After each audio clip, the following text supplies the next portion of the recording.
আসসালামু আলাইকুম, স্বাগতম সবাইকে গ্রাফিক্স আইস্টোকে।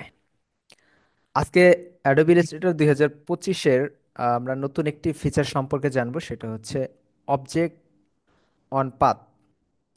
তো এই টুলটি দেখানোর আগে আমি এইখানে একটা গ্রাফিক্স এঁকে নিচ্ছি। সেটা হচ্ছে সাধারণ একটা ইলিপস নিলাম। ইলিপসের পরে এখানে একটা রেক্টেঙ্গেল নিলাম। ওকে, দুইটাকে অ্যালাইন করে আমি এটাকে ফিল কালার করে দিচ্ছি হোয়াইট দিয়ে।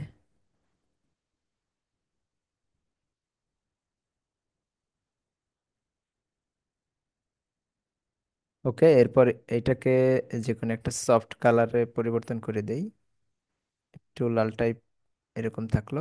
ওকে, এটাকে ফন্টে নিয়ে আসি। এরপর এইটা সে এই দুটাকে অ্যালাইন করে দিলাম, মিডল অ্যালাইন করে কন্ট্রোল জি দিয়ে গ্রুপ করে দিয়ে একটা কপি করে নিলাম। এরপর ডিরেক্ট সিলেকশন টুল দিয়ে এটাকে ধরলাম, আমরা এটার একটু কালারটা চেঞ্জ করে দেব।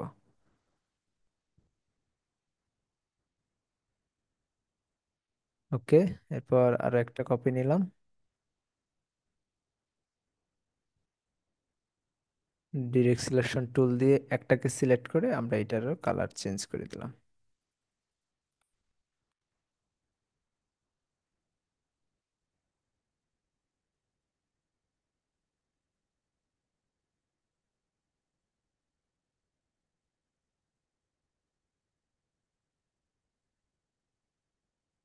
সেম পদ্ধতিতে আমরা এটারও কালার চেঞ্জ করে নিচ্ছি।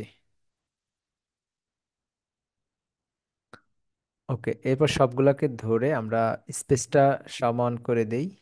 সমান স্পেস করার জন্য এখানে হরিজন্টাল ডিস্ট্রিবিউট সেন্টার করে দিলাম। টপ অ্যালাইন করে নিচ্ছি কন্ট্রোল, সবগুলাকে ধরে আমরা হচ্ছে অল্টার প্রেস করে কপি করে নিলাম। আর একটু ছোট করে নিচ্ছি এবং আরো কয়েকটা কপি করে নিলাম। ওকে, এখন ইচ্ছা মতো একটা পাতা আঁকার জন্য আমি এখানে পেন্সিল টুল ইউজ করলাম। আপনারা চাইলে পেন টুল ইউজ করতে পারেন। তো ধরেন আমি এখানে একটা পাতা আঁকলাম।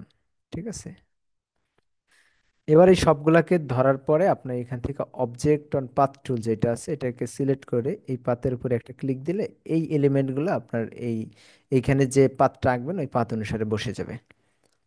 ওকে, তো এইভাবে আপনারা এই নতুন টুলটি ব্যবহার করবেন বিভিন্ন টাইপোগ্রাফির উপরে, অন্য এলিমেন্ট ব্যবহার করতে পারবেন, গ্রাফিক্স ব্যবহার করতে পারবেন, যে কোনো শেপের উপরে এইভাবে কাজ করতে পারবেন।